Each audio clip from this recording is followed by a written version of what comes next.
La conférence Convergence Afrique ouvre sa troisième édition à Dakar, au Sénégal, du 21 au 22 juin 2018.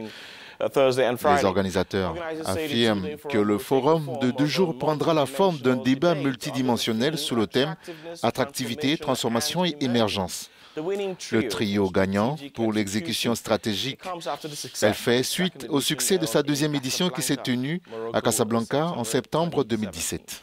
Abdelmalek Alaoui, qui est le fondateur de cet événement, est en ligne avec nous depuis Casablanca au Maroc. Bonjour Monsieur Alaoui, c'est donc demain, le 21 juin, que va débuter cette conférence. Quel est le thème cette année? Cette troisième édition de la conférence internationale Africa Convergence, qui est l'événement annuel du média économique panafricain de la Tribune Afrique, est consacrée exclusivement au défi de l'exécution, à un moment où il y a toujours autant de discours autour de la stratégie, et notamment en Afrique de l'Ouest. Nous avons estimé que la question de l'exécution et de l'exécution efficace dans toutes ces déclinaisons, que ce soit les politiques publiques, les politiques économiques, mais également les interactions entre le secteur public et privé, méritait d'être examinée par nos 30 speakers internationaux et les 300 participants qui se retrouveront dans la capitale sénégalaise. Alors justement, cette exécution stratégique dont vous parlez fait face à des défis selon vous. Lesquels?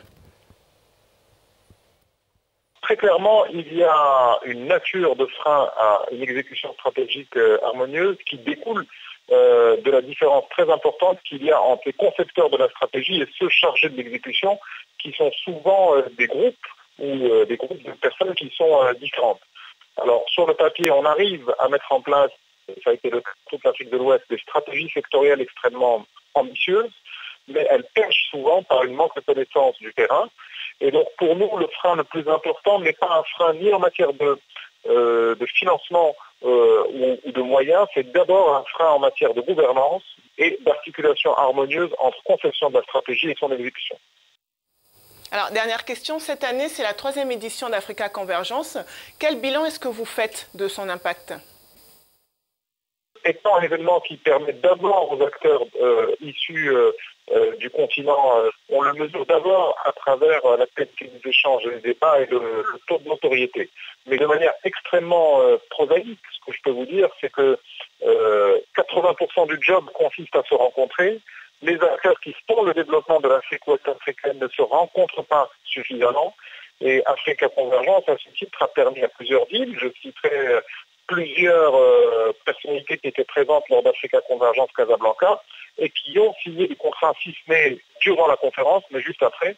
Donc oui, il y a un impact tangible et concret à ce type de rencontre. Et nous travaillons en profondeur pour qu'il y ait une efficacité, je dirais, non pas optimale, mais globale pour tous les participants à ce type de rencontre.